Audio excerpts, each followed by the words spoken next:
Hello, my friend, and welcome to Security and Secure, hosted by me, Johnny Seifert. This is a celebrity mental health podcast where I say it's okay to not be okay. And if you have the same match as me, whether you're watching on YouTube or wherever you're listening, leave a 5-star rating and a review. And let's remember, it's okay to not be okay. Now, let me tell you about my guest today. Everyone has their era of Blue Peter. And for me, it was 1998 to 2006. And I'm delighted that one of those faces joins me today. You know her as one of the lasting faces of what we know as Saturday morning TV before she started inspiring adults as well as kids and truly becoming limitless. So thanks to HSBC UK for setting up this interview. I'm delighted to welcome to Security. It's BAFTA Best Presenter, Success Coach and founder of the Limitless platform. It's Katy Hill. Hello, Katy. Hello, Johnny. Thank you for having me. What a gorgeous intro. Well, this is the exciting thing, mate, because you are my ear, and I've spoken to Connie Huck on here, and Kirsten O'Brien, Angelica Bell, Dick and Dom, Tim Vincent, and I am obsessed with Television Centre as it was, and TVC1 where you were, and TVC9 where they were, and everything about that, because I grew up watching you guys going, I want to do that. And weirdly, 20 years prior to that, you were doing the exact same thing, and look where you are, look where I am. And then I heard you on a podcast the other day, and you said you were 52, and it's like, no, she's not. She's like mid-30s. And I had to go, hold on a minute, I'm 31 now. And Yeah. I still feel I'm that little child. And when I go to White City House now, or, that whole area, I'm like, you guys don't realize that floor you're walking on, or that person you've moved out of the way, that brick you've just moved, that held so many memories for me as a child watching it. And for you, it must have been like actually being there, just another world. Oh my gosh. And it's like that for me now if I go to White City House. Like, I absolutely love it. It's always going to have the most special place in my heart because, like you say, we grew up, knowing it was W12 8QT as the postcode was originally, and then it changed. 2188. There we are, and you'd send your competition entries in and all of those things, and it was a magical place. And for me, working there was just the dream. I then met my husband there. My kids have been back there. Every time we go, I bore them. Every time we're at Westfield, I make them walk over the road and pay homage. Like, it's such a special place. And actually, you'll love this, Johnny, if you're a TV Centre geek. When they announced they'd closed it and moving it into flats, I was absolutely bereft because for me, TV Centre was a bit like a childhood home. And when I moved on to different channels, it wasn't like I was there every week, but it was reassuring to know that it was there still as a kind of place you could go back to in a nostalgic way. And suddenly it shut without me realizing it was shutting then. And I was like, oh my goodness, like all the years I worked in East Tower as a PA, all the years I worked on the 6th floor with the big bosses, kind of gone. And then imagine my joy when the developers came to me and said, we're making a film about TV Centre and we'd love you to front it. Like, I literally, throughout my life, I've done things that I would honestly do for free. Presenting Blue Peter was one of them. Making a film about the history of TV Centre was another. I can neither confirm nor deny whether I might have spent my lunchtime walking around, seeing if any of the signage was loose, and indeed putting it in my car. That is for another time.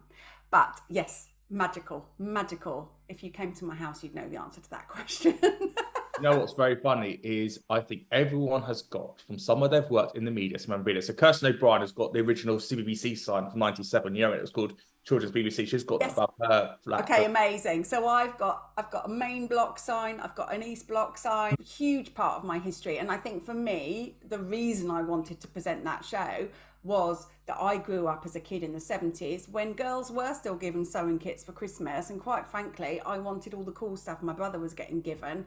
And Blue Peter was so ahead of its time. There hadn't been girl power. There hadn't been all of that stuff. That was the place I saw girls jumping out of planes and being badass and brave. And I was like, I'll have a bit of that. Thank you very much. And now what's brilliant is that I feel like I spent, my 20s equipping and empowering a generation to be brave and play bigger. And now as a coach in my 50s, I equip and empower many of those girls now as women to play bigger. So it kind of feels like life's come full circle in the most brilliant way. Well, let's break up that little circle and treat it like a pie chart and go through it. So you mentioned Blue Peter, you mentioned your husband Trey. Let's talk about Live and Kicking because it was really interesting. Obviously, it was such a massive show on Saturday morning TV, and everyone had again their version of their presenters. For me, it was Zoe and Jamie, and then you came along, but as a four now rather than just being a double act. And obviously, we know that it ended. And I know this is like 20 years ago, but I'm just basically going down my own nostalgic route. How did you feel when the show came to an end? Because it was such a big, iconic show. SMTV was also there. Yes, you met Trey. So before we get to that side, just for you as a presenter, when you've done the daytime shows on CBBC, then you've done the Saturday morning TV and kind of peaked at what you can do there. It's now going, well, hold on, I've done that. And I spoke to different Dom about this. You've done that. And now it's like, I need to get into adult TV, but also I can't be stereotyped as a kids presenter. So, when you're in your mid-20s and you're starting to really focus on who you are and what's your place in the world, how did you find that change when you found out the news that Live and Kicking was being cancelled? I think the way that I look at things now, and I think the way I've always looked at things in life, is that everything happens for a reason, and when one door closes, another one opens. And so actually the fact that Live and Kicking was stopping almost forced me into adult telly quicker than I probably would have gone before.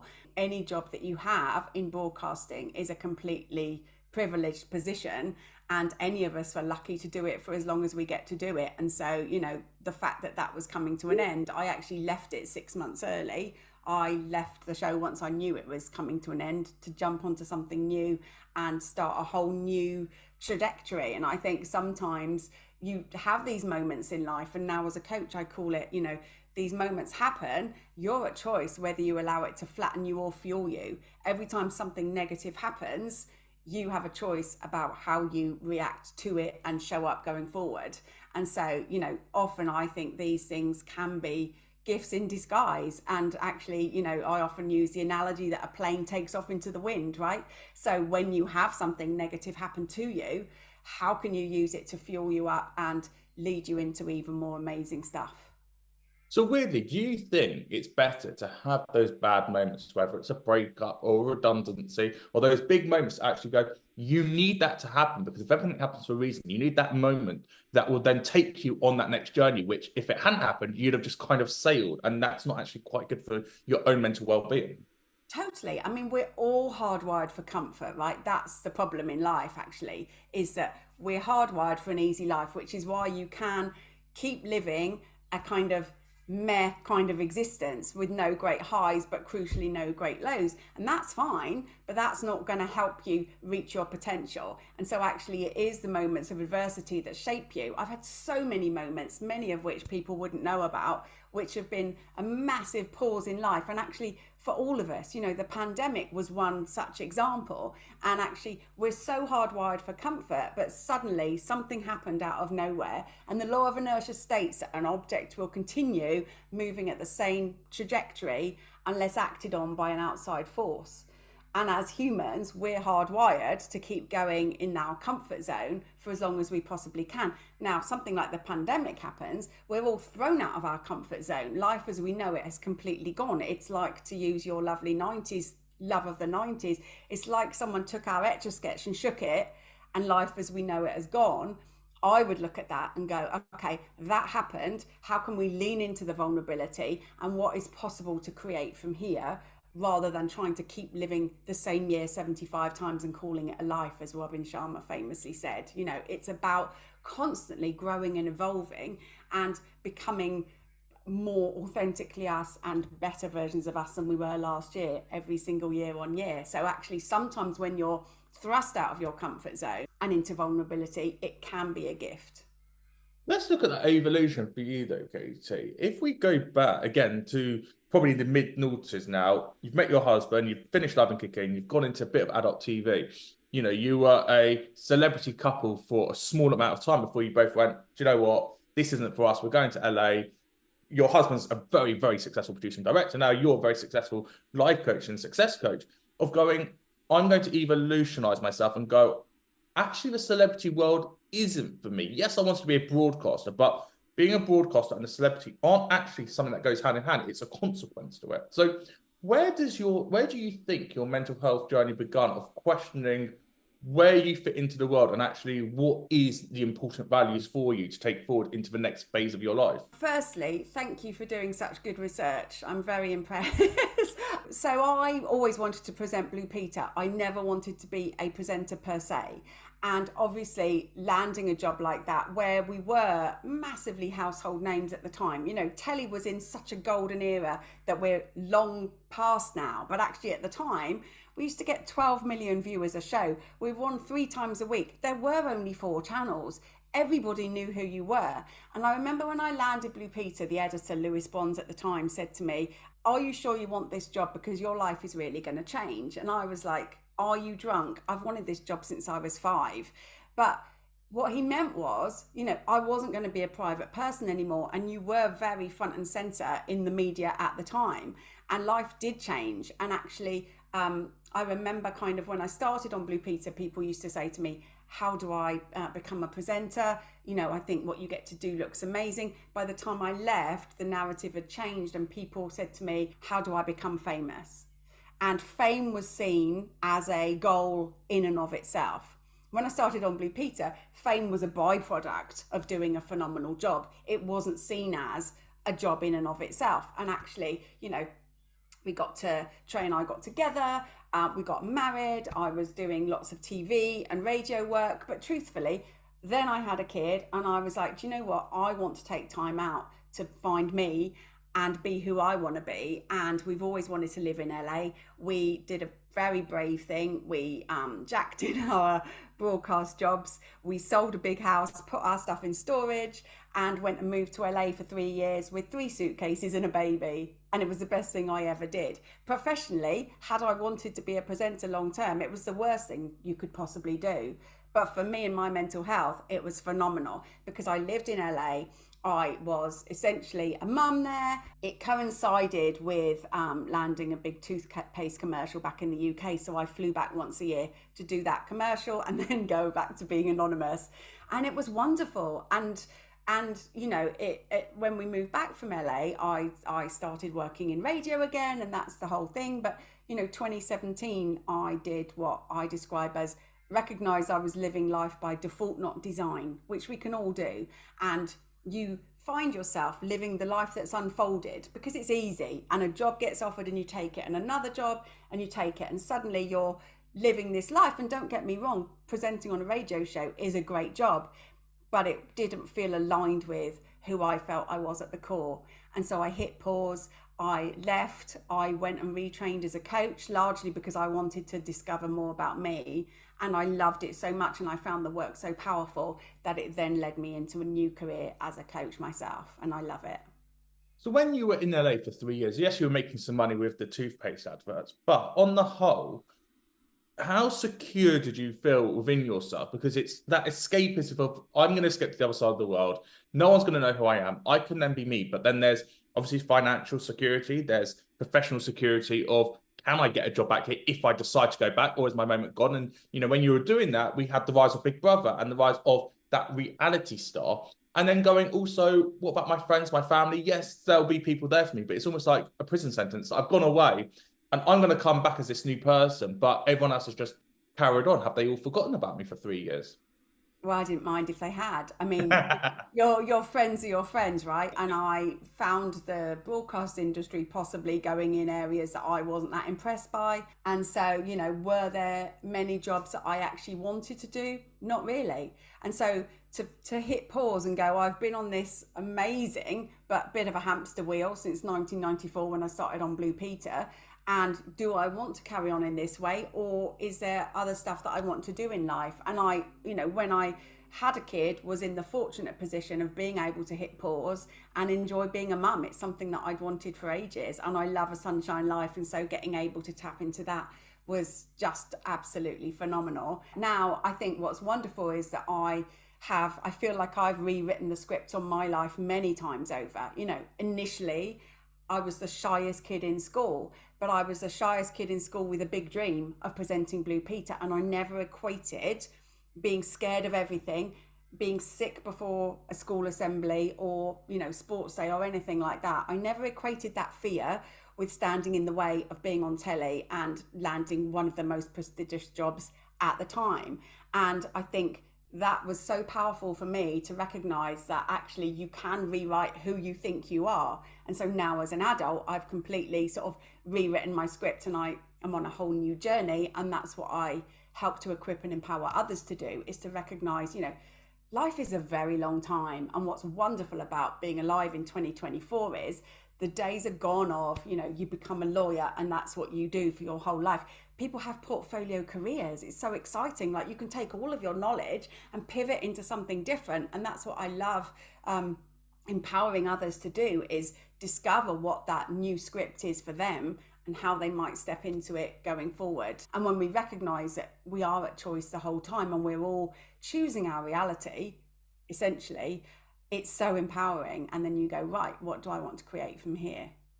And so if you think of the different types of buzzwords for it, you chose the word limitless, and we can see it all around you. You embed limitless everywhere. What does that word actually mean for you? Because when you're thinking of all those different words, whether it's the word boundary or values or success, limitless is one of those words that you can't obviously quantify to an extent. Boundaries, you can kind of make a list, but you can't make a list for limitless. So why did that word especially resonate with you? So for me, I had finished training as a coach, and I encourage my clients to create vision boards for where it is they want to go in the year ahead, and often power words around that. So for me, for the year I started working as a coach, my word was limitless. But I just called my company Katy Hill Coaching, because that's what I felt I should call it. And we can so often get caught up in the shoulds of life. And then I did a photo shoot where I was kind of, looking quite suited and booted and businessy, and because that's what I thought coaches should look like. And for all of us, is such a lesson in owning your own truth and, living life aligned to who you are at the core. And it just felt off, like my business didn't feel right. And I remember one day sitting with my web designer, and she was like, right, and it's Katy Hill Coaching. And she's like, tell me about the word limitless.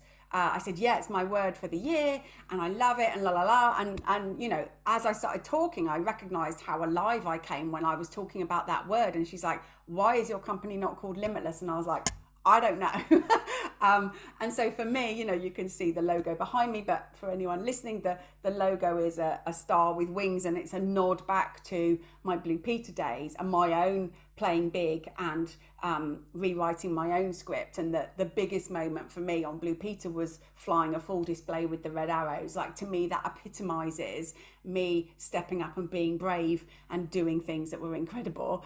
And so now I wanted a nod to that in my logo. And so actually my program is about making people the star of their own life. They're finding their North Star and essentially elevating them to places they didn't think possible. So it all really ties in. And for me, the word limitless is just so expansive. And, it's about finding things that make you feel energetically different. And for me, that word is one of those things.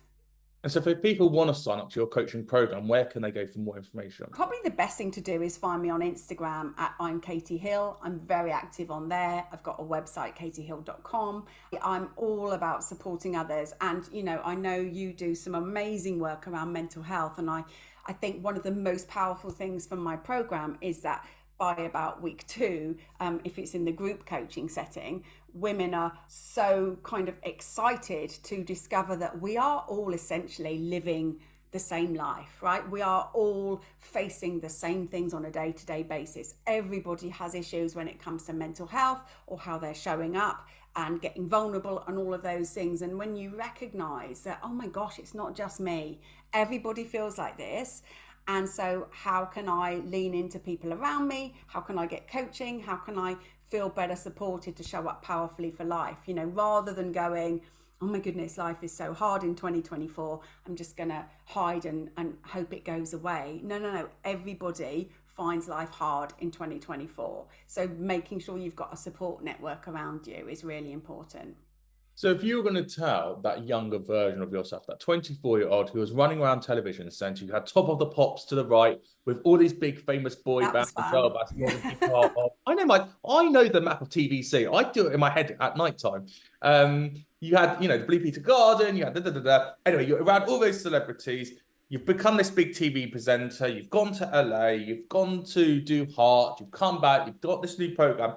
Going back to the beginning now, if you could look at what the next 30 years would have looked like for you, what is the one bit of advice you'd have given yourself to stay sane and to be part of that community? I think it's for all of us around owning who you truly are, knowing who you truly are and fully embodying that, for want of a better word. I shared a post on Instagram recently which went quite crazy, and it was around I'd been at Radio 2 and Zoe Ball was there, and I shared about how back in the day, truthfully, I always wanted to be like the cool girls, and I'd look at somebody like Zoe and think she was really cool, rather than recognizing that at the time I pretty much had a lane of one on Blue Peter. I was jumping out of planes, doing amazing, phenomenal things. For some reason, I got all the incredible, badass, brave stuff to do. And I should have just been happy with where I was and owned that unique space that I had. But instead, and we all do it, we look at everybody around us and compare ourselves to everyone around us rather than owning our own unique greatness. And I think that would be it, is more to, and I feel like I fully do that now, to fully own who I am. You know, I don't want to be in necessarily that arena anymore. And I really love the space that I'm in now. And for me, I had a big accident in 2018. I just started as a coach. I was on this whole new journey. I had an accident and it was at home. The irony isn't lost on me that I spent years jumping out of planes and generally trying to kill myself on Blue Peter. And I had a really bad, life-threatening accident at home, 7:30 in the morning, bringing the morning fun with my daughter, chasing her in the bathroom, and I fell and face planted the toilet and literally cut my head open right down my forehead. And I'm very lucky to still be here. And for me, that was my, what the hell are we all doing if we're not all playing big and stepping up to our lives and getting conscious with the action that we want to take, you know. And actually the average female lifespan in the UK is 82.6 years. Well, I'm 53 through those in April, right? Time is ticking. So we all live like we've got all the time in the world, but actually, what is your most limitless life? What does that look like? And if you're not clear on it, work with someone, get clear on it, and start freaking living it, because we might not all be here forever and we need to make the most of what we have. By going to Katy Hill's Instagram page to start that journey, and then on the website is there as well. Let's talk about HSBC.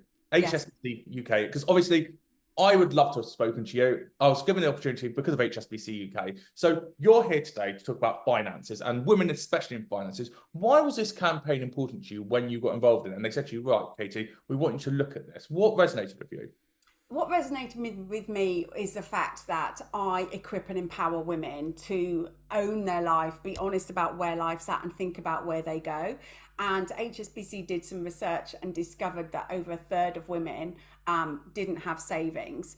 And that's really, really important. And there was some question mark around money confidence. And so I'm all about people getting honest with where life's at. And so the fact that they wanted me to get involved, I was like, absolutely, because I'm passionate about women living their most fulfilled life. And actually your finances, the income, is one of my, as I describe it, limitless life pillars. They're 9 areas of life we need to pay attention to in order to feel fulfilled. So if one of those areas is scoring low, life is going to feel off. So how can I support women to equip and empower themselves in this area to take powerful action for life going forward? And so actually, you know, I've got a few tips, like being honest about where life's at is really important, recognizing that a lot of people struggle in this area, connecting to the woman you want to be 5 years from now. Like, what action would she have you take? And also, what will investing, for example, support for you and your life going forward? How can you make decisions that are more based around your values, because then they're going to resonate with who you are as a person? I think it's also really important for women to talk about money. You know, it's generally not something we do talk about, but actually opening up the conversation. And, you know, together with HSBC, we're running a series of webinars on this, which I would encourage anyone listening to lean into, because typically if you buddy up with someone, or if you get an accountability partner, you're 95% more likely to take action. And that's what this is all about. It's about equipping and empowering women with knowledge so that they can take action that is going to support the future them in the most powerful way. So yeah, there are a series of webinars you could sign up to. You could head to hsbc.co.uk/investments to find out more. But I think it's just important to encourage women to be honest about where things are at in this scenario, and to get brave with taking action that is going to change their narrative from here on in. For whatever reason, generally we feel uncomfortable talking about money, and yet particularly in 2024 it's such an important conversation to be having. And when we kind of take the fear out of it and we normalize these conversations, you know, money is something that we all have to deal with on a daily basis. So why it's not more openly talked about is anybody's guess. So actually normalizing it, you know, actually if you go out with the girls, start having conversations around it. And, you know, when it comes to investing, for example, like, it doesn't have to be something big. Like if you start flexing a muscle in a small way, whatever investing looks like to you, it becomes more normal and you're like, oh, okay, this makes sense for me in my life. And that's what I'm all about. Brilliant. Well, my thanks to HSBC and Broadcast Revolution for setting up this interview. If you love Blue Peter and CBBC, there are episodes in the library of Tim Vincent, Connie Hart, Vic and Dom, Angelica Bell, Custer Bryan, all your favourites from Television Centre 1. If you enjoyed today's episode of Security Secure, leave a 5-star rating review and let's keep spreading the word. It's okay to not be okay. Go and check out Katy Hill's website. Go and check out her Instagram for most incredible inspirational quotes and messages, HSBC's webinars as well, money security problems. And on social media, I'm on TikTok at Johnny Seifert92, on Instagram at Johnny Seifert, and at Security Secure Podcast is where you can find me. Thanks so much for listening. Until next time, thank you and goodbye.